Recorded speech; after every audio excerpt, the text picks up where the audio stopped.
kita ketemu lagi di dalam kasih kemurahan Tuhan. Ya, saya sudah sampaikan bahwa saudara harus membaca kitab 1 Raja-Raja pasal 21 ayat 1 sampai ayat yang ke-29. Saya memberikan tema hari ini, lepaskan dirimu dari perhambaan dosa. Ya, sekali lagi saya memberikan tema hari ini, lepaskan dirimu dari perhambaan dosa. Ya.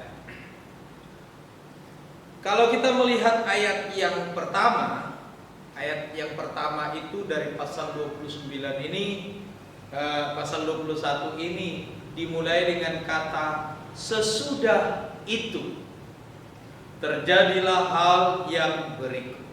Sesudah itu, sesudah apa? Ya, kata ini penting untuk kita bisa memahami, untuk kita masuk kepada tema ini. Ya, sekali lagi, sesudah apa? Kata sesudah itu bisa mengacu kepada sesudah pasal 20 atau sesudah seluruh kisah daripada Ahab yang tertulis di dalam kitab 1 Raja-Raja sampai pasal 21 ini. Jadi kata sesudah itu bisa mengacu kepada dua hal itu, ya, atau kepada hal yang lain. Tapi saya kira dua hal itu yang paling penting, ya. Kalau kita melihat ayat yang ke-25 dari pasal 21 itu, maka ayat itu berkata begini, sesungguhnya tidak pernah ada orang seperti Ahab yang memperbudak diri dengan melakukan apa yang jahat di mata Tuhan. Ya. Jadi kalau kita melihat ayat ini di dalam bagian ini, maka kemungkinan besar jelas ingin berkata sesudah itu ingin berkata bahwa setelah seluruh kisah yang ditulis 1 Raja-Raja mengenai tentang Ahab, yaitu mulai pasal 16, 17, 18, 19 dan 20 sampai hari ini masuk di 21 ini. Jadi jelas ketika bagian ini, karena ketika dia mengatakan sesungguhnya tidak pernah ada orang seperti Ahab yang memperbudak diri dengan melakukan apa yang jahat di mata Tuhan, maka kita melihat mulai pasal 16 itu sudah menceritakan tentang kejahatan Ahab. Itu sebabnya saya berkata bahwa kata sesudah itu berarti sedang mengacu kepada mulai pasal 16 di mana Ahab mulai dikisahkan, diceritakan di dalam kitab Raja-Raja ini.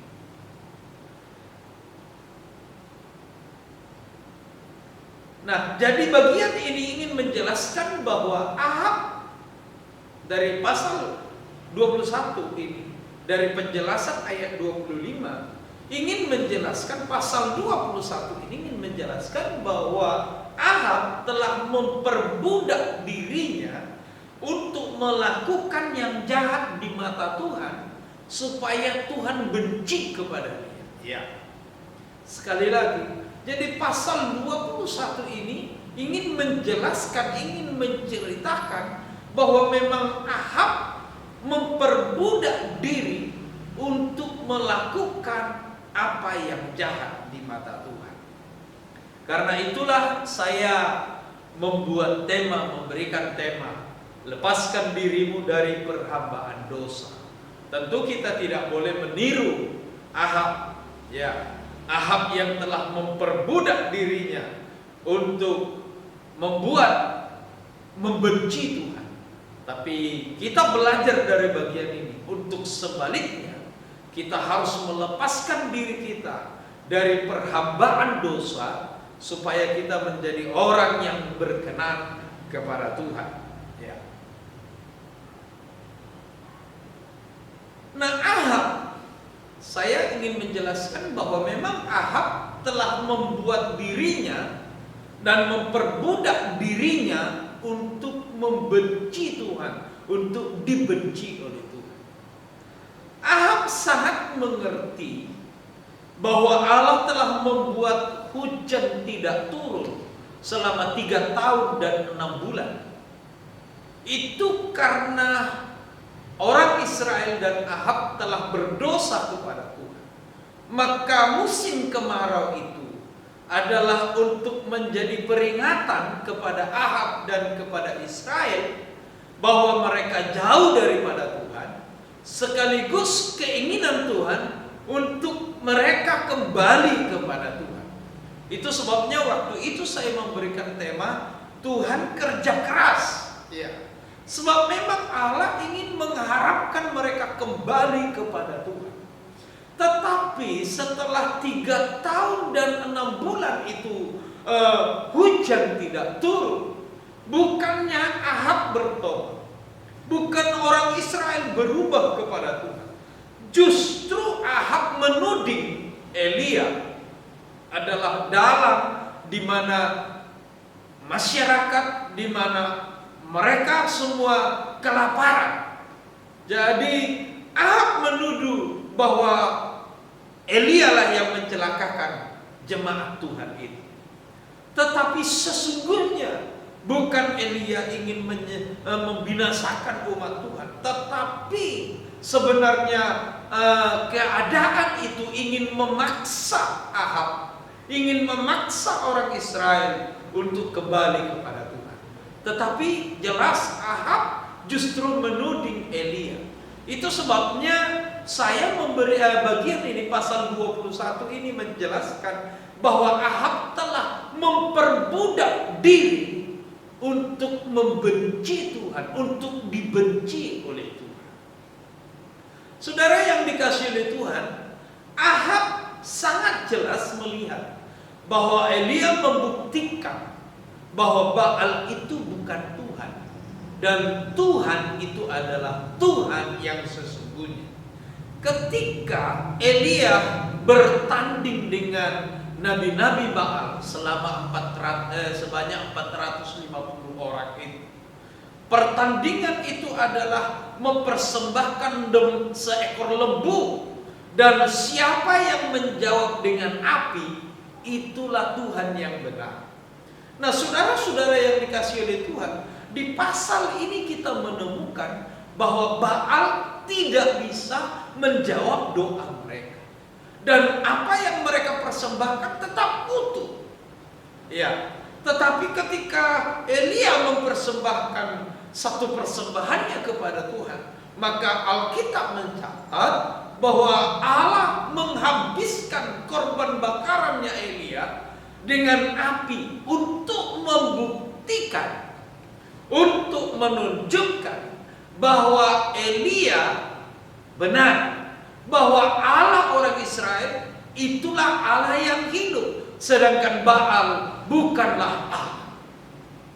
Tetapi saudara yang dikasihi oleh Tuhan, di ending daripada peristiwa itu, sekalipun Elia sudah membunuh 450 Nabi Baal, di ending peristiwa itu kita melihat bahwa Ahab tidak bertobat.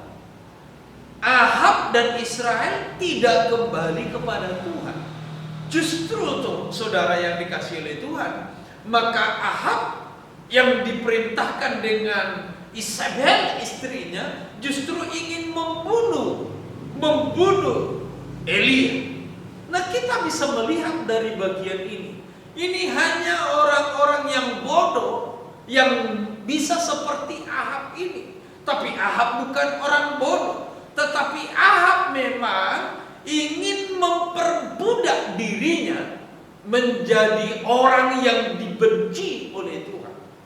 Memang hidupnya telah memperbudak dirinya untuk membenci Tuhan. Karena itulah ayat yang ke-25 itu jelas mengatakan, sesungguhnya tidak ada orang yang seperti Ahab yang telah memperbudak diri untuk membenci Tuhan dan dibenci oleh Tuhan. Karena itu saudara yang dikasihi oleh Tuhan, ayat itu berkata bahwa Ahab tidak bertobat, sekalipun Elia telah membuktikan, menunjukkan bahwa Allah yang hidup adalah Allah Israel, Allah Yakub, dan Allah Isa. Nah, saudara yang dikasihi oleh Tuhan, setelah Elia menunjukkan itu, dan ternyata Ahab tidak bertobat, orang Israel tidak bertobat, maka kemudian Elia mengundurkan diri dan pergi ke gunung Tuhan di gunung Horeb itu. Maka dia laporkan semuanya kepada Tuhan, di mana dia telah bekerja keras, tetapi ternyata hasilnya nol. Maka dia ingin melepaskan pekerjaan itu untuk melakukan nubuat lagi kepada orang Israel. Maka Tuhan menjawab dia di gunung Horeb itu, supaya Elia kembali untuk mengurapi Yehu, Nimsi, cucunya ini, supaya menjadi raja Aram, dan Yehu menjadi raja Israel, dan kemudian Elisa menjadi nabi.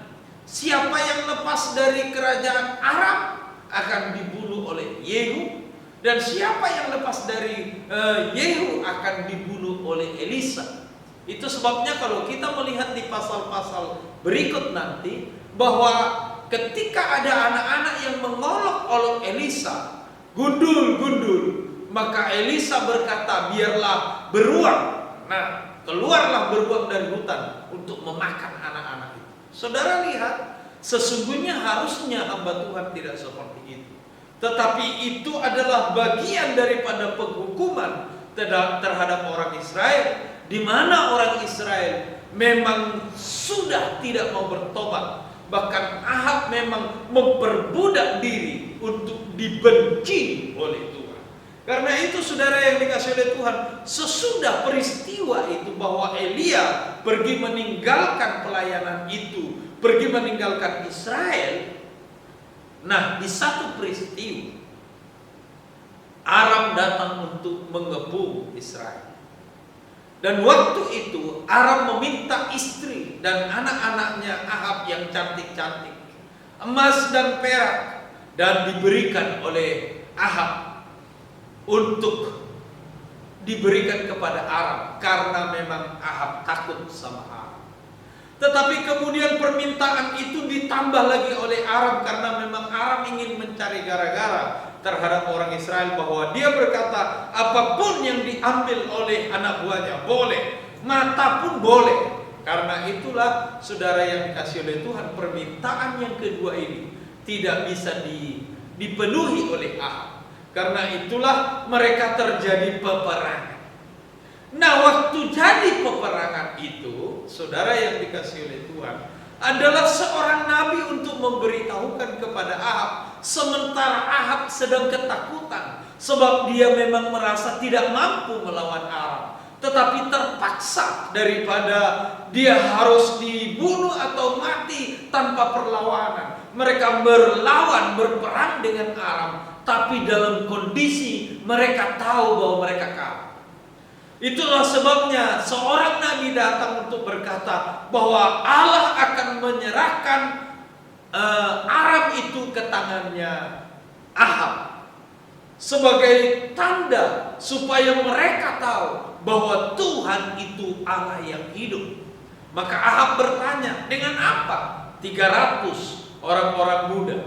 Nah, saudara, di dalam pertempuran itu jelas Ahab menang, Aram kalah. Ya, karena itu sedang satu bagian dari Tuhan ingin menunjukkan kepada Ahab, sebab Tuhan masih berharap, sekalipun Elia sudah mengundurkan diri, tapi Tuhan masih berharap Ahab kembali kepada Tuhan. Itu sebabnya ada pertolongan yang mendadak dari Tuhan. Tetapi saudara lihat, setelah mereka menang pun, nabi itu berkata, pikirkanlah apa yang akan engkau kerjakan, apa yang engkau lakukan. Maksudnya kembalilah kepada Tuhan. Tapi ternyata dalam bagian itu Ahab tidak kembali kepada Tuhan. Nah, itu sebabnya bagian ini ingin menjelaskan bahwa memang Ahab memperbudak diri untuk membenci Tuhan dan dibenci oleh Tuhan. Nah, saudara lihat bahwa bagaimana kebaikan Tuhan itu selalu diberikan kepada Ahab dan Israel. Tetapi Ahab justru memperbudak diri untuk membenci Tuhan. Nah, itu sebabnya ayat 25 tadi, itu pasal 21 tadi menjelaskan bahwa tidak ada seorang seperti Ahab yang telah memperbudak diri untuk membenci Tuhan, untuk dibenci oleh Tuhan. Saudara-saudara yang dikasihi oleh Tuhan, peristiwa yang kedua setelah Nabi itu berkata bahwa akhir pergantian tahun akan datang lagi Aram untuk memerangi mereka, maka memang perkataan Aram yang membuat Tuhan menolong mereka kembali, di mana orang Aram berkata bahwa Tuhan itu hanya Tuhan gunung, bukan Tuhan dataran. Maka orang Aram datang melawan orang Israel dari tanah dataran.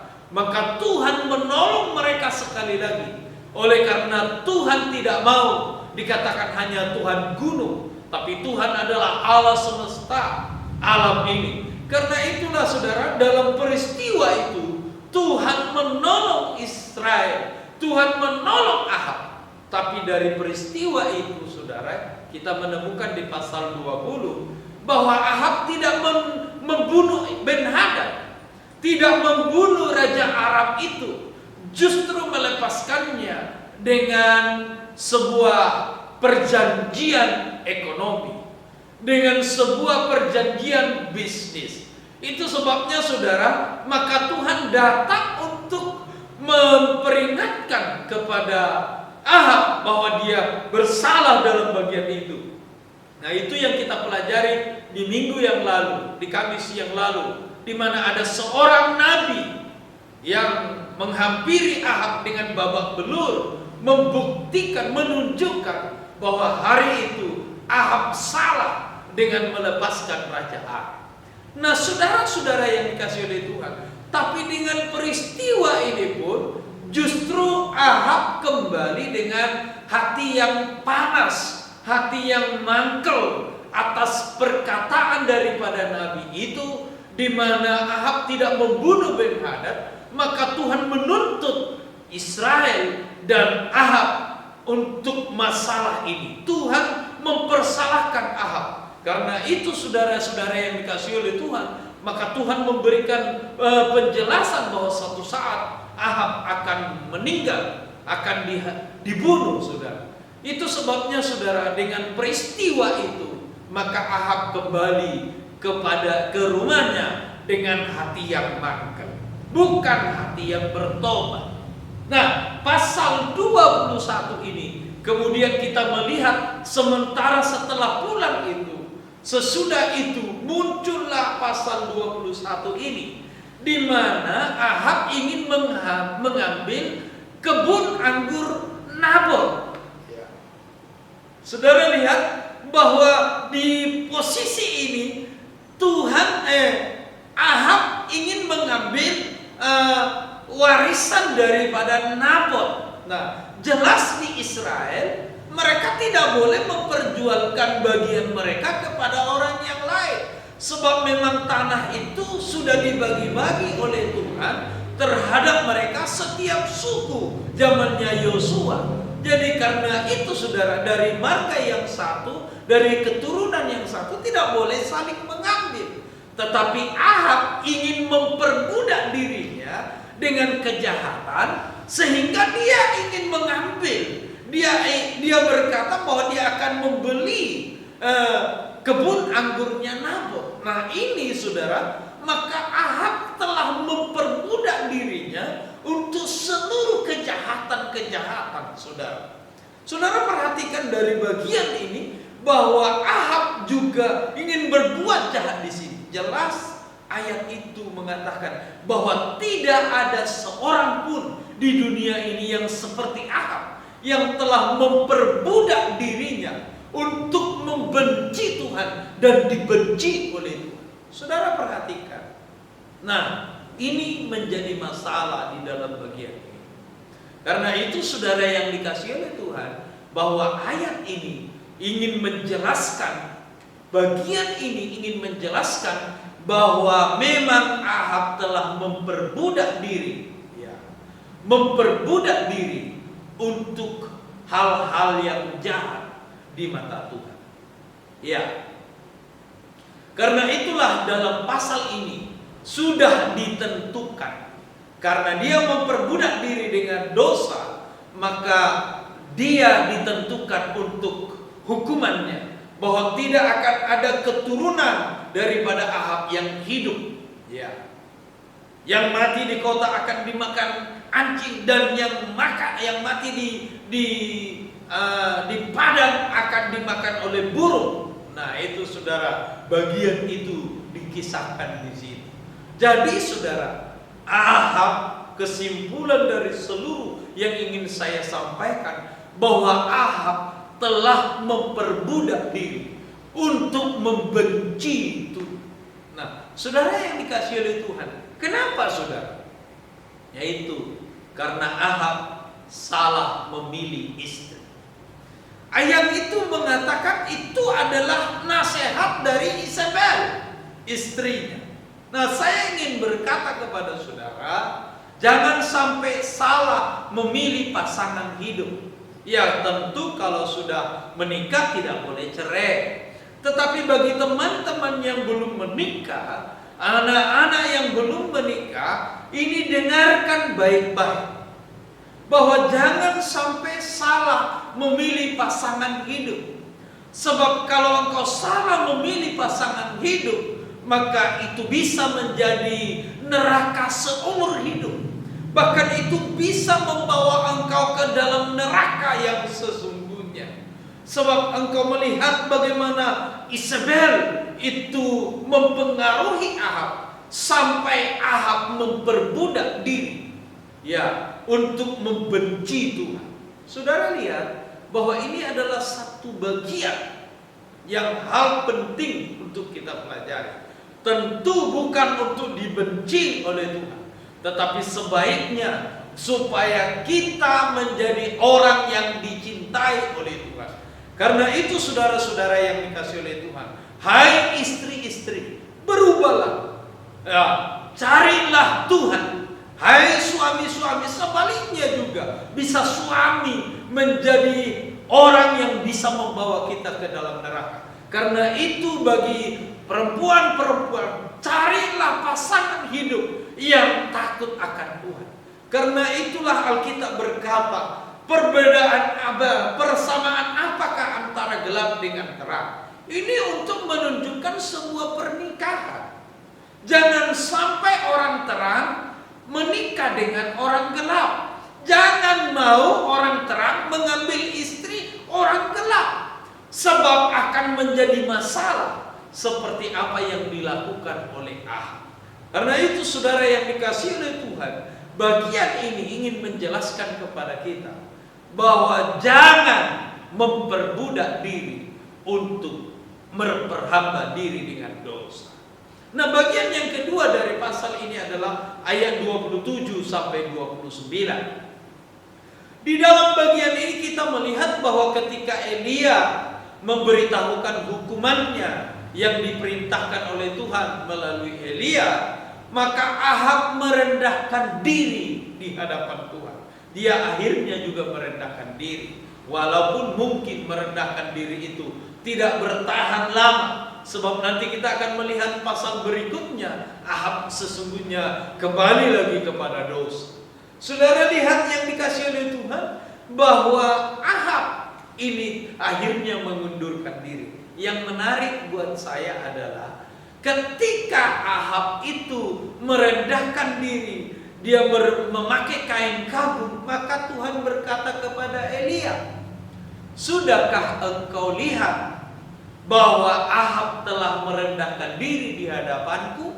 Nah, ini sebuah bahasa dari Tuhan kepada Elia. Saudara bisa bayangkan apa yang dikatakan oleh Tuhan kepada Elia. Ya, seolah-olah Tuhan ingin berkata bahwa Elia gagal, ya. Tetapi justru saudara, Tuhan berkata, lihat dia merendahkan diri. Nah, kalau kita bandingkan dengan Yunus, Maka Yunus berkata, Tuhan, saya sudah berkata bahwa Engkau tidak akan menghukum Niniwe. Itu sebabnya dulu saya tidak pergi. Dia justru ngomel ketika Niniwe tidak jadi dihukum.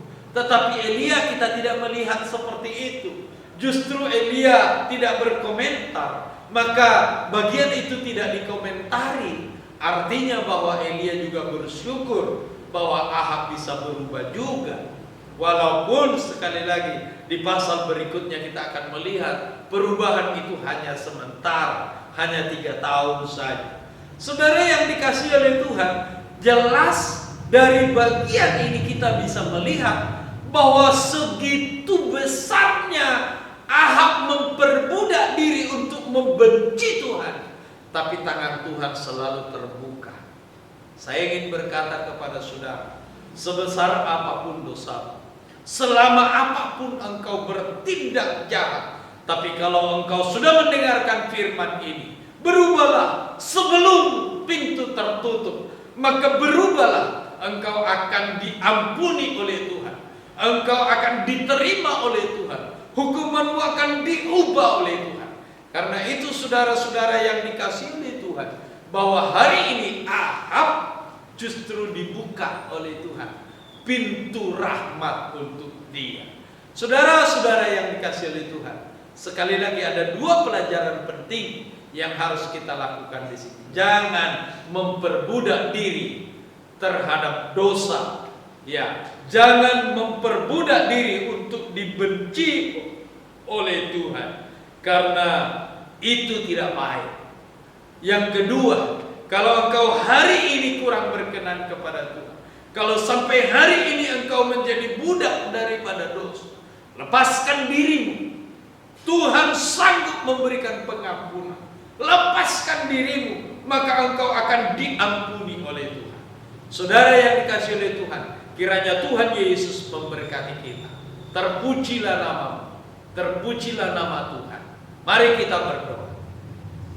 Bapa di surga, Bapa yang mengasihi kami di dalam nama Yesus Kristus, kami sangat bersyukur buat firman Tuhan yang Tuhan sampaikan kepada kami hari ini. Bapak, adalah sebuah kemuliaan yang sangat besar, karena tangan-Mu selalu terbuka untuk kami ketika kami sadar bahwa kami berdosa kepada Tuhan.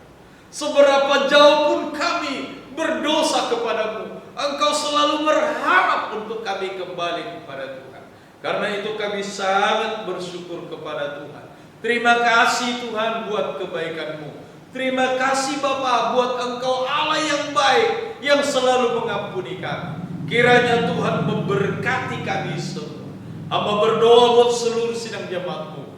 Tuhan taruhkan hati yang berubah untuk mencintai Tuhan. Jangan biarkan kami seperti Ahab yang memperbudak dirinya untuk membenci Tuhan. Tapi ubahkanlah kami untuk kami bisa mencintai Tuhan. Kami juga berdoa buat bangsa dan negara kami Republik Indonesia. Tuhan memberkati, Tuhan menolong bangsa kami ini supaya bisa selesai dari masalah-masalah wabah ini. Kami berdoa buat kumpulan Lumban Raja. Tuhan menolong, Tuhan memberkati, karena Engkau sudah memberikan kesempatan buat hamba-Mu menjadi pemimpin mereka. Hamba sangat rindu mereka juga diselamatkan oleh kasih karunia-Mu. Hamba berdoa buat keluarga kami. Kami mau serahkan ke dalam tangan Tuhan. Terima kasih Tuhan Yesus. Sekali lagi hamba berdoa buat seluruh sidang jemaat-Mu. Tuhan memberkati suami istri, saling mengasihi, hormat terhadap Tuhan, dan memberkati anak-anak mereka takut akan Tuhan dan mengasihi Tuhan, hormat terhadap orang tua, memberkati usaha pekerjaan tangan mereka. Bapak, kami mau serahkan ke dalam tangan Tuhan. Terima kasih Tuhan Yesus. Kami bersyukur dan berdoa di dalam nama Tuhan Yesus Kristus. Sekarang arahkanlah hatimu kepada Tuhan. Angkatlah tanganmu dengan iman dan terimalah anugerah dari Allah Bapa, cinta kasih daripada Tuhan kita Yesus Kristus, serta persekutuan Allah Roh Kudus. Itulah yang akan menyertai, memberkati, menolong, bahkan menopang, meneguhkan iman kita malam ini sampai Maranatha Yesus datang kedua kali kelak. Yang percaya berkata,